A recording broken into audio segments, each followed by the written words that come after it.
कुछ हादसे ऐसे होते हैं जिन्हें आप चाह कर भी किसी को समझा नहीं पाते कि आपके साथ हुआ क्या था, क्योंकि हर कोई ऐसी बातों को नहीं मानता।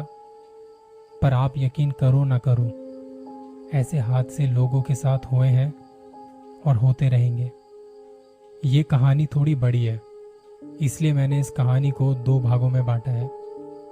डर की असली परिभाषा पता है क्या होती है? चलो बताता हूँ।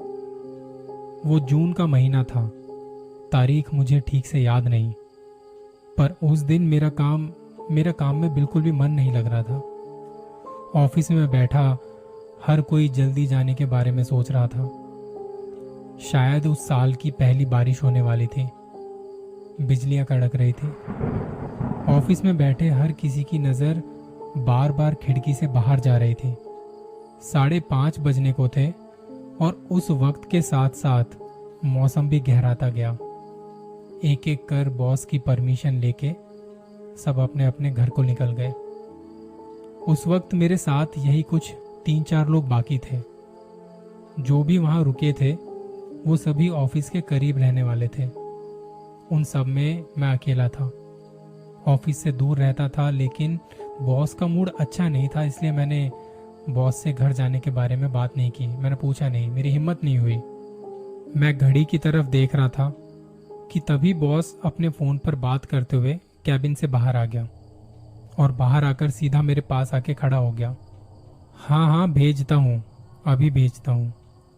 उन्होंने फोन साइड में करते हुए मेरे पास आकर मुझसे कहा, अमित, मेरा एक ज़रूरी काम है, करोगे? मैंने बिना पूछे ही उन्हें हाँ कर दी। तुम्हें हॉस्पिटल जाकर जल्द से जल्द मेरे एक दोस्त को ये पैसे पहुंचाने हैं। तुम अपनी बाइक लेकर जाओगे तो जल्दी पहुंच जाओगे। मुझे कार से जाने में इस वक्त टाइम बहुत लग जाएगा। ऊपर से तुम तो जानते हो कि ये जो शहर का ट्रैफिक है इस टाइम पीक पर होगा। मैंने फिर से उन्हें हाँ हाँ करते हुए अपनी गर्दन हिला दी। कुछ देर में उन्होंने पैसों का बंडल एक थैली में बांधकर मेरे पास रख दिया और उसी के साथ जिन्हें पैसे पहुंचाने थे उसका नाम भी, उनका मोबाइल नंबर और वार्ड नंबर मुझे दे दिया। वो सब लेकर मैं ऑफिस से बाहर निकल गया और सीधा पार्किंग की तरफ भागा। आसमान पूरी तरह बादलों से घिरा हुआ था। हल्की हल्की बूंदें पड़ रही थी। मैं अपना बैग लटकाकर बाइक को किक मारना शुरू करता हूँ, पर बाइक स्टार्ट नहीं हो रही थी। हॉस्पिटल मेरे ऑफिस से लगभग 30-40 मिनट दूर था और हॉस्पिटल जाकर वापस घर जाने में मुझे आज देर रात होने वाली थी, क्योंकि हॉस्पिटल मेरे ऑफिस के एक तरफ था और मेरा घर दूसरी तरफ। बाइक स्टार्ट होते ही मैं जल्दी से हॉस्पिटल की तरफ निकल पड़ा। शाम के 6 बज रहे थे। मैं ठीक पौने घंटे बाद ट्रैफिक को पार करते हुए हॉस्पिटल तक पहुंच गया, पर हॉस्पिटल का गेट मुझे कहीं दिखाई नहीं दे रहा था। अचानक से मूसलाधार बारिश शुरू हो गई। मैं अपने आप को भीगने से बचाने के लिए बाइक को रास्ते के किनारे खड़ा कर देता हूँ। वहीं एक दीवार से सटकर खड़ा हो गया। मैं वहीं फंस चुका था। उसी वक्त वहां से एक आदमी गुजरता हुआ दिखाई दिया। मैं बारिश में भीगते हुए उसके पास गया। भाई साहब, ये हॉस्पिटल का गेट किस तरफ है? उन्होंने हाथ से पीछे देखकर पीछे की तरफ इशारा करते हुए मुझसे कहा, यहाँ से आगे चले जाओ, वहां से राइट ले लेना, फिर आगे जाकर फिर एक राइट लेना, वहां पर तुम्हें एक बड़ा सा गेट दिखाई देगा, वही हॉस्पिटल का गेट है। इस वक्त तुम हॉस्पिटल के ठीक पीछे खड़े हो। जब उन्होंने ये कहा तब मैंने हॉस्पिटल की बिल्डिंग की तरफ देखा। हॉस्पिटल एक मंजिला बिल्डिंग का था, लेकिन उस बिल्डिंग की लाइट बंद थी। पहली मंजिल पर बस एक लाइट जल बुझ रही थी। मैंने उस आदमी को शुक्रिया कहा और आगे जाने लगा। तभी उस आदमी ने मुझे आवाज दी, यहाँ पीछे के गेट से अंदर जाने की कोशिश मत करना, मतलब ये जगह अच्छी नहीं है। अंदर आने जाने के लिए वो गेट बंद है, खुला दिखे तो भी वहां से मत जाना। इतना बोलकर वो आदमी वहां से निकल गया। उसकी बात सुनकर मैं सोच में पड़ गया कि उसने मुझसे ऐसा क्यों कहा कि ये जगह अच्छी नहीं है।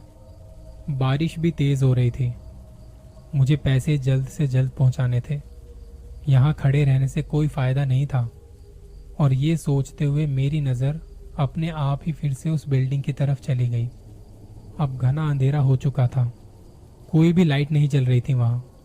मैंने अपनी बाइक स्टार्ट की और वहां से आगे निकल पड़ा। कुछ आगे जाने के बाद मेरी बाइक अचानक से बंद हो गई। देखा तो बाइक में पेट्रोल खत्म हो चुका था। मैं वहां खड़े होकर आसपास देखने लगा। वो थोड़ा सुनसान इलाका था। मेरा ध्यान वहीं सामने के गेट की तरफ चला गया। वहां पर एक पुराना सा जंग लगा बोर्ड लटक रहा था, जिस पर लिखा था कि इस गेट का इस्तेमाल करना मना है, और उसके ठीक नीचे लिखा था कुत्तों से सावधान। वो गेट टेढ़ा और टूटा हुआ था। मेरा ध्यान फिर से अंदर चला गया। उस वक्त उस बिल्डिंग की पहली मंजिल पर लाइट जल बुझने लगी थी। ऐसा लगा जैसे वहां कोई है। बारिश के कारण वहां सब कुछ धुंधला धुंधला सा नजर आ रहा था, पर वहां कोई था। मेरा ध्यान उसकी परछाई पर था। तभी मेरा फोन बज उठा। मैंने किसी तरह उस बारिश में अपना फोन निकाला। अमित, कहाँ हो? अब तक पहुंचे नहीं क्या? मैंने अपने फोन को एक प्लास्टिक की थैली में रखते हुए कहा, सर बस अभी पहुंच रहा हूं 10-15 मिनट में। मुझे सामने से ठीक है, बस इतनी ही आवाज सुनाई आई, और इतना कहकर बॉस ने फोन रख दिया। मैं बाइक को धकेलता हुआ टूटे हुए गेट के पास चला गया। वहीं गेट के पास खड़ा होकर अंदर देख रहा था। वहां बिल्डिंग के आसपास ऊंचे ऊंचे पेड़ थे। वो पेड़ बहुत पुराने लग रहे थे। नीचे सब तरफ पेड़ों के पत्ते बिखरे पड़े थे। वहीं खड़े होकर सोचने लगा, अंदर जाऊं या ना जाऊं। हॉस्पिटल का वो हिस्सा काले घने अंधेरे में डूबा हुआ था। अगर अंदर सच में कुत्ते हुए तो वहां से भाग पाना मेरे लिए मुश्किल था। लेकिन बाइक को धकेलते हुए आगे के गेट तक ले जाने में मुझे और वक्त लग जाता। इसलिए मैं बाइक को खींचता हुआ उस गेट के अंदर चला गया। मेरे अंदर जाते हुए पूरी बिल्डिंग की लाइट अपने आप जल उठी। हर तरफ रोशनी फैल गई। मैंने सोचा यहाँ बिजली चली गई थी, और मैं खामखा अंदर जाने से डर रहा था। वहीं एक खिड़की के गेट के नीचे मैंने अपनी बाइक को खड़ा कर दिया, और मैं वहां से आगे बढ़ चला। सामने जाने पर मैंने देखा कि बिल्डिंग के एक कोने में बड़े बड़े अक्षरों में लिखा हुआ था प्रसूति गृह, जो कि काफी खराब हो चुका था। प्रसूति गृह मतलब जहाँ पे बच्चे पैदा होते हैं। मैं बिल्डिंग के एंट्रेंस के पास पहुंचा और कुछ देर वहां खड़ा रहा। मैं यहाँ वहां देख रहा था कि कोई मुझे मिल जाए तो मैं किसी से आगे जाने के बारे में पूछताछ कर सकूं। मैंने बिल्डिंग के अंदर झांक कर देखा, पर अंदर कोई नहीं था। सब कुछ वीरान सा था। कोई पेशेंट नजर नहीं आ रहा था, कोई हलचल नहीं, कोई आवाज तक नहीं। मैंने सोचा कि शायद वहां से आगे जाकर किसी से पूछना ठीक होगा मेरे लिए। जैसे ही मैंने अपना पहला कदम बिल्डिंग के अंदर रखा, वहां की सारी लाइट बंद हो गई। चारों तरफ अंधेरा छा गया। मैं हैरान होकर यहाँ वहां देखने लगा। मैंने वहीं से अंदर की तरफ आवाज लगाई, कोई है? कोई है यहाँ? पर कोई जवाब नहीं आया। बारिश के अलावा और बिजली की आवाज के अलावा वहां पर कोई भी दूसरी आवाज नहीं थी। बारिश इतनी तेज हो रही थी कि दूर का कुछ भी दिखाई नहीं दे रहा था। लाइट के बंद होने के कारण मैं बिल्डिंग से बाहर चला गया। कुछ कदम दूर जाने के बाद मेरी नजर मेरे सामने जमीन पर पड़ी एक रोशनी पर चली गई। वो रोशनी मेरे पीछे कहीं खिड़की से आ रही थी। मैंने मुड़कर पीछे देखा तो वहां पहली मंजिल की लाइट झपक रही थी। मेरा सारा ध्यान उस तरफ खींचा जा रहा था। मैं एकदम से शांत खड़े होकर उस बिल्डिंग की तरफ देखे जा रहा था। तभी एक कुत्ते की आवाज से मैं होश में आ गया। लेकिन अचानक से आई उस आवाज से एक पल के लिए मेरा शरीर कांप उठा। उस कुत्ते को हटाने लगा, पर तब मैंने महसूस किया कि वो कुत्ता मुझे देखकर भौंक नहीं रहा था। वो तो उस खिड़की की तरफ देख रहा था। वो देख मेरा डर थोड़ा कम हो गया, और तभी फिर से मेरा फोन बज उठा। अरे भाई, कहाँ हो तुम? जी सर, हॉस्पिटल में हूँ मैं। बस वार्ड को ढूंढ रहा हूँ। अच्छा ठीक है, पैसे देने के बाद ना मुझे कॉल करना फिर से। बॉस का फोन रखने के बाद मैं वहां से भागता हुआ आगे चला गया। वो कुत्ता अभी भी वहीं पर खड़ा था। वहाँ कुछ देर ढूंढने पर मुझे बताया हुआ वार्ड मिल भी गया और मुझे बॉस के दोस्त भी मिल गए। मैंने पैसे उन्हें दिए और वापस वहाँ से निकल पड़ा। अब मेरे सामने दो सवाल थे कि मैं बाइक का क्या करूँगा और वापस घर कैसे जाऊँगा। मैं हॉस्पिटल की कैंटीन में चला गया और वहीं एक गर्मा गर्म चाय लेकर बैठ गया। उस वक्त मुझे याद आया कि बॉस ने मुझे फ़ोन करने के लिए कहा था। मैंने अपनी जेब को हाथ लगाया, देखा तो फ़ोन मेरी जेब में नहीं था। मैंने अपनी पैंट की सभी जेबों में चेक किया, मेरा फ़ोन कहीं पर भी नहीं था। मैंने यहाँ कैंटीन के काउंटर पे भी जाके देखा। मैं अपना फ़ोन कहाँ पर रख के भूल गया था मुझे याद नहीं।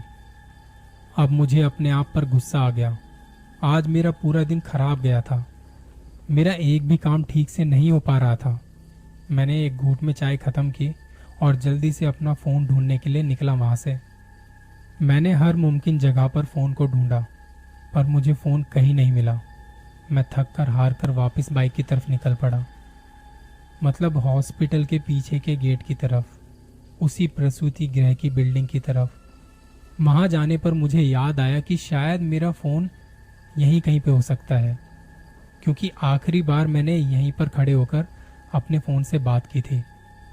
ये सोचकर मैं वहाँ की आधी अधूरी रोशनी में अपना मोबाइल ढूंढने लगा। फिर से ऊपर से आती हुई कमरे की रोशनी की तरफ मेरा ध्यान गया। इस वक्त भी उस कमरे की लाइट झपक रही थी। पता नहीं वहाँ मेरे साथ क्या हो रहा था। मैंने अपना ध्यान हटाया और मोबाइल ढूंढने लगा। तभी मुझे कहीं से मेरे फ़ोन की रिंगटोन की आवाज़ सुनाई पड़ने लगी। मैं यहाँ वहाँ मोबाइल को ढूंढने लगा, पर वो आवाज़ ऊपर से कहीं से आ रही थी, शायद उसी खिड़की के पास से, क्योंकि अब फिर से खिड़की के वहाँ कोई खड़ा था। मैंने उसे गुस्से में आवाज़ दी, कौन है? कौन है वहाँ? देखो मेरा फ़ोन मुझे वापस कर दो। उसी के साथ मुझे फिर से कुत्ते की आवाज़ सुनाई पड़ी। अब वो कुत्ता उस बिल्डिंग के काफ़ी दूर खड़ा था और अपना मुंह ऊपर करके वो एक तरह की आवाज़ निकाल रहा था, जैसे किसी कुत्ते के किसी खतरे से आगाह करने के लिए जैसे वो आवाज़ निकालते हैं ना, वैसी आवाज़। पर मुझे उस कुत्ते से कोई खतरा नहीं था।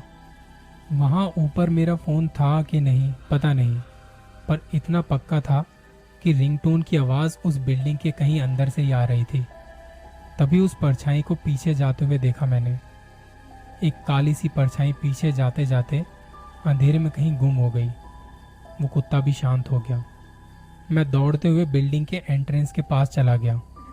जैसे ही मैंने अंदर कदम रखा, बिल्डिंग की सारी लाइट अपने आप चालू हो गई। लगा कि अच्छा है, चलो लाइट भी आ गई, अब तो और भी आसानी से ढूंढ सकूंगा।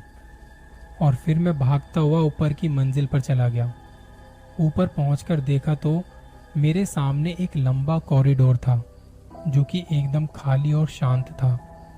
मैं हैरान था कि प्रसूति गृह होने के बावजूद वहाँ कोई कैसे नहीं है। इस बार मुझे पहले से ज़्यादा अजीब लगा। मैं कुछ कदम आगे बढ़ा। उसी वक्त मुझे किसी के रोने की आवाज़ सुनाई पड़ी। वो रोने की आवाज़ कहाँ से आई थी और किसकी थी वो रोने की आवाज़? इंतज़ार कीजिए इस कहानी के अगले भाग का। कहा था ना, रोंगटे खड़े कर देगी ये कहानी। अपना ख्याल रखिए।